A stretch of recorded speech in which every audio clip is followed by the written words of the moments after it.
है मेरा बेटा, लेकिन बेटा बड़ा रुतबा में रहता है, लेकिन ये अपने बारे में नहीं बताया कि आज तालुका का जन्मदिन 9 तारीख है, लेकिन कल के बारे में नहीं बताया कि कल इनका भी जन्मदिन है। आप ऐसा इंसान क्यों हो रहे हैं? नहीं इतने अच्छे हम लोग 12:10 तक मंच पे आ जाएंगे।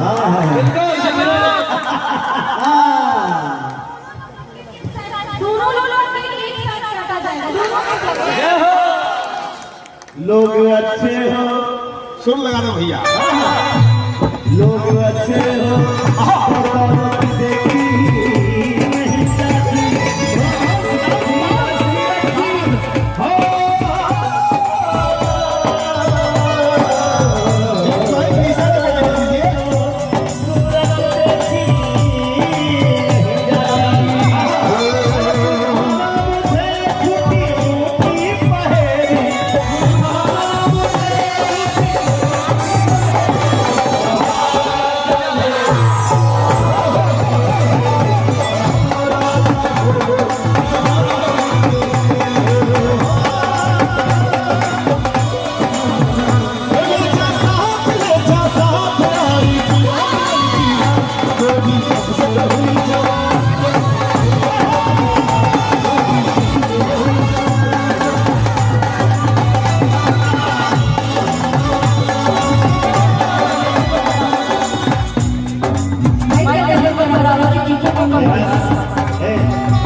मैं एक ही नहीं सुनाऊंगा कि आप मोहन भाई और निशा जी आ गई तो फिर आलोक कुमार से सुनेगा।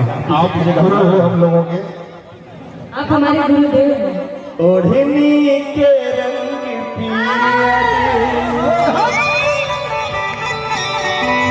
ओढ़नी के रंग पियर,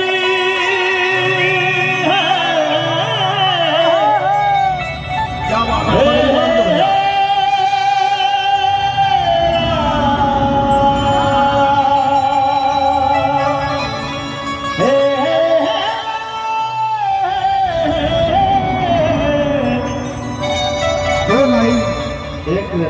पहले हमको बोलने तो यार, फिर आप मैं भी हूँ साथ में, मुझे भूल जा रहा है तो यार। हाँ बोल, वो लाइन खा के बोल कि मारे हवा के झोंका अल्लाह रे खुलल के सिया खुद फूल बन गई बा असर सो से भरल। कहा भैया देखिए ये दोस्ताना हमेशा बरकरार रहे। मैं यही हमारे भोजपुरी समाज से मैं आग्रह करता हूँ कि हमारे जो दोस्ताना है, एक लाइन मोहन भी जानता है कि कौन सा गाना कि बने चाहे दुश्मन जमाना हमारा, सलाम